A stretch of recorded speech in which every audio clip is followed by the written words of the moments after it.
Good morning, everyone. We have respected the fact that the Senate has passed their bill. We think they should respect the fact that we've passed ours. So if this is how he sees things for the future, cooperation is a two-way street. And when you're talking about the children, this is a very big priority for us. So we'll continue our conversation without threats or without predictions, but holding up this concern for the children on the border and for children across America as a moral imperative, and we will fight that fight.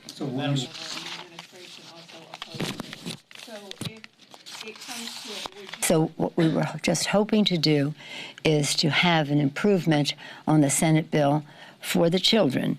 For the children's health, we must have a higher standard of medical attention for them, as well as for their hygiene, their nutrition, and for the training of the personnel who address their needs. For the children, for their safety, we want them not to have to be in an influx center longer than 90 days. Well, I haven't been told by the administration that the president. So what we're asking for is to have transparency and accountability in how we deal with it. This isn't about, I hear some people saying it's about more money. No, it's not about more money. It's about more accountability and more standards that I think we all share. I don't know why anybody would be afraid of that.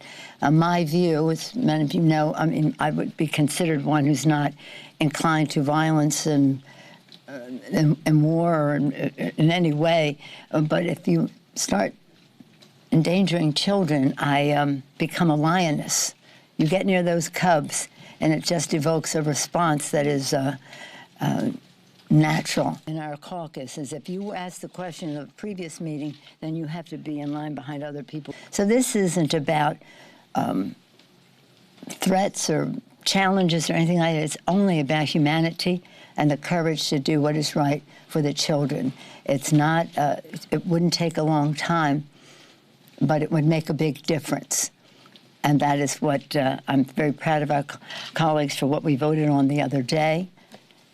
A conference is a compromise, and so we would suspect that that would be part of our conversation. But for some... dressing room at Bergdorf right after the incident allegedly took place. What, if anything... The Rio Grande has a personality. This is not just a little river that you swim across. It has its moments. So I can just imagine how that happened, and I just think it's such a shame for that to be the face of America around the world. Exposed to some of what we were proposing. And here's the thing. Now, we all want to have border security and do what we need to do to protect our borders, north, south, east, west, Gulf Coast, whatever. We have to do that. But we don't have to undermine who we are as a country by saying it's a crime to engage in an internationally recognized opportunity to make your case, to come into a country, any country, any country.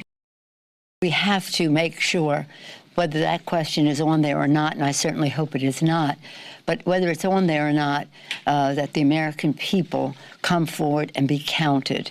It would be a sad occurrence if people said, well, since that's on there, I'm not going to be counted, because it means so much in terms of who we are as a nation, in terms of what makes up America, who are we, and how do we address the needs of the American people, and by the way, how do we reapportion seats in the Congress of the United States so that people have the representation that is justified by their numbers.